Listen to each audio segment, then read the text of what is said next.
नमस्कार साथियों और प्यारे बच्चों, फिजिक्स इट्स इजी में आपका स्वागत है।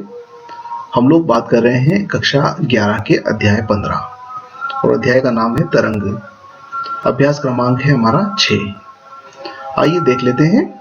कोई चमगादड़ वायु में 1000 किलोहर्ट्ज आवृत्ति की पराश्रव्य ध्वनि उत्सर्जित करता है। आवृत्ति को न्यू से प्रकट करते हैं सामान्यतः, और यहाँ दे रखा है 1000 किलो हर्ट्ज यानी कि 10 की घात 3 किलो हर्ट्ज। हमें इसको हर्ट्ज में लिख लेना चाहिए, तो ये हो जाएगा 10 की घात 6 हर्ट्ज। ये आवृत्ति का मान हो गया। यदि यह ध्वनि जल के पृष्ठ से टकराती है तो परावर्तित ध्वनि और दूसरा पारगम्य ध्वनि की तरंग दैर्घ्य ज्ञात कीजिए। अब ये जो है ये जल के पृष्ठ से आकर टकराएगी तो कुछ ध्वनि परावर्तित होगी यानी कि वापस वायु में लौट कर जाएगी। तो हमें वायु के अंदर तरंग दैर्घ्य चाहिए, लैम्डा ए से प्रकट करते हैं उसको। और पारगमित होगी अगर यानी कि जल के अंदर प्रवेश करेगी तो लैम्डा डब्ल्यू का मान भी ज्ञात कर लेंगे। वायु तथा जल में ध्वनि की चाल क्रमशः, यदि चाल की बात कर लें तो VA 340 मीटर प्रति सेकंड वायु के लिए है और जल में ध्वनि की चाल है 1486 मीटर प्रति सेकंड। तो हमें दोनों तरंग दैर्घ्य बताना है, आसानी से पता लगाएंगे। इसके लिए सूत्र प्रयुक्त होगा V न्यू लैम्डा, या लैम्डा बराबर हो जाएगा V अपॉन न्यू। अब हमारे पास V और न्यू दोनों हैं, तो सबसे पहले अपन एयर के लिए बात कर लेते हैं। तो लैम्डा एयर कितना हो जाएगा, V एयर अपॉन न्यू। ध्यान रखिएगा कि आवृत्ति के मान बदलते नहीं है, आवृत्ति जो वायु में रहेगी वही जल में भी रहेगी। तो लैम्डा एयर में हो जाएगा 340 बटे 10 की घात 6, यानी कि आप इसको लिख सकते हैं लैम्डा एयर, ये हो जाएगा 3.4 गुणित 10 की घात -4 मीटर। तो ये वायु में तरंग दैर्घ्य का मान हो गया। अब यदि अपन जल के अंदर बात कर लें तो लैम्डा वाटर बराबर हो जाएगा V वाटर बटे न्यू। लैम्डा वाटर बराबर V वाटर कितना है 1486 और न्यू का मान कितना है 10 की घात 6। तो लैम्डा W का मान हो जाएगा 1.486 इंटू 10⁻³ मीटर। -6 ऊपर हो जाएगा, 3 जीरो यहाँ से हमने काट दिया, तो 1.486 इंटू 10⁻³ मीटर। ये हमारे दोनों उत्तर हो गए। ये पहला उत्तर है और ये दूसरा वाला उत्तर है। अब आइए अपन लोग बात कर लेते हैं अभ्यास क्रमांक 7 पे। किसी अस्पताल में ऊतकों के ट्यूमर का पता लगाने के लिए पराश्रव्य स्कैनर का प्रयोग किया जाता है। उस ऊतक में ध्वनि तरंग दैर्घ्य कितनी है जिसमें ध्वनि की चाल 1.7 किलोमीटर प्रति सेकंड है। V का मान दिया हुआ है 1.7 किलोमीटर प्रति सेकंड। आप इसको लिख सकते हैं 1.7 गुणित 10 की घात 3 मीटर प्रति सेकंड। स्कैनर की प्रचालन आवृत्ति 4.2 मेगाहर्ट्ज है, यानी कि आवृत्ति न्यू का मान 4.2 मेगाहर्ट्ज MHz से प्रकट करते हैं और इसको लिखेंगे 4.2 और मेगा यानी कि 10 की घात 6 हर्ट्ज। हमें निकालना है तरंग दैर्घ्य का मान यानी कि लैम्डा का मान निकालना। तो आसानी से निकाल लेंगे। V बराबर हम जानते हैं न्यू लैम्डा होता है और लैम्डा बराबर हो जाएगा V अपॉन न्यू।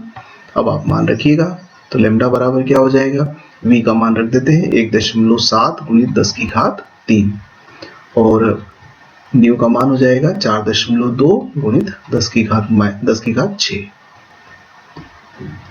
इसको हल कर लेंगे तो लैम्डा का मान आ जाएगा, लैम्डा बराबर हमें प्राप्त होता है 4.1 गुणित 10 की घात -4 मीटर। ये हमारा उत्तर है। अब आइए अभ्यास क्रमांक 8 देखते हैं। किसी डोरी पर कोई अनुप्रस्थ गुणावृत्ति तरंग का वर्णन yxt बराबर 3 sin 36t धन 0.018x प्लस π/4 द्वारा किया जाता है। तो एक अनुप्रस्थ तरंग का समीकरण दे रखा है जिसको हम लिख लेते हैं y बराबर 3 sin 36t plus 0.018 x plus pi by 4। यहाँ x और y सेंटीमीटर में है, t सेकंड में है। x की धनात्मक दिशा बाएं से दाईं ओर है, ठीक है। क्या यह प्रगामी तरंग है अथवा अप्रगामी है? सबसे पहले तो अपने को पता लगाना है कि ये प्रगामी को व्यक्त करती है या अप्रगामी को। यदि प्रगामी तरंग है तो इसकी चाल तथा संचरण की दिशा क्या होगी। तो आइए चलो पहले अपन ए की ही बात कर लेते हैं, फिर आगे बी और सी को भी पढ़ेंगे। तो सबसे पहले हमें ए को हल करना है।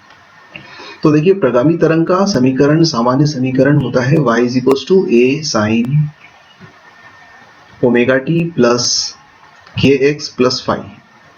हम किसी प्रगामी तरंग के समीकरण को इस तरह से व्यक्त करते हैं। अब आप देखिए कि हमारा जो दिया गया समीकरण है वो इससे काफी कुछ मेल खाता है। यहाँ ए आयाम है, यहाँ 3 दे रखा है, ओमेगा की जगह 36 दिया हुआ है, के की जगह पर 0.018 दे रखा है और फाई की जगह पर पाई बाय 4 दे रखा है। तो इस प्रकार से हम कह सकते हैं कि दिया गया समीकरण जो है प्रगामी तरंग को प्रकट करता है। समीकरण 1 और 2 में समानता है।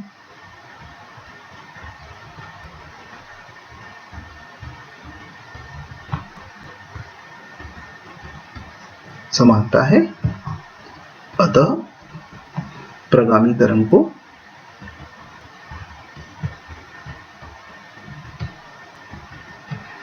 प्रकट करता है।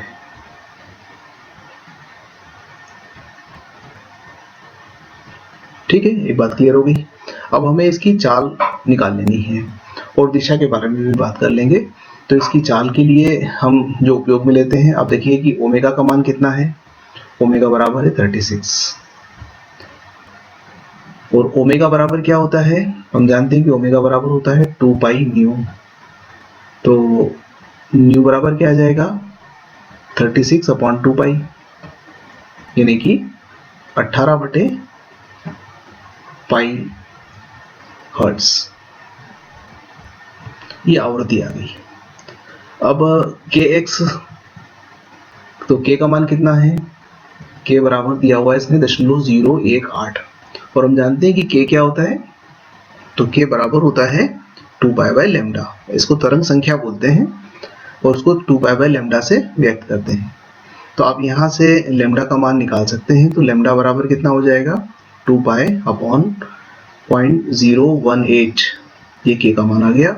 यानी कि लैम्डा बराबर आप लिख सकते हो 2000 पाई बटे 18। ऐसा लिखने में कोई परेशानी नहीं है, 3 जीरो हमने ऊपर लगा दिया। अब न्यू का मान आपके पास है, लैम्डा का मान आपके पास है, तो वी का मान निकाल सकते हैं क्या। तो v equals to nu lambda, तो v बराबर क्या हो जाएगा, न्यू का मान है 18 बटे पाई और लैम्डा का मान है 2000 पाई बटे 18।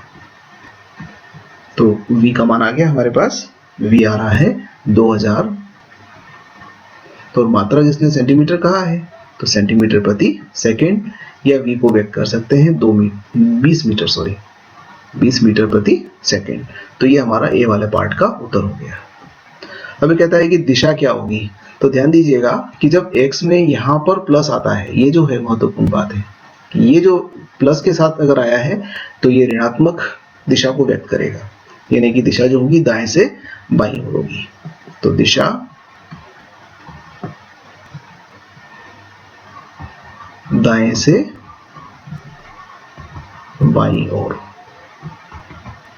होगी। तो हमारा ए वाला पार्ट पूरा हुआ। अब बी वाला पार्ट देखते हैं। तो बी वाले पार्ट में इसने कहा है कि आयाम और आवृत्ति क्या है। तो आयाम ए से व्यक्त होता है और ए का मान है 3, तो आयाम का मान हो जाएगा 3 सेंटीमीटर और आवृत्ति भी आप देखिए हमने निकाल लिया है 18 अपॉन पाई।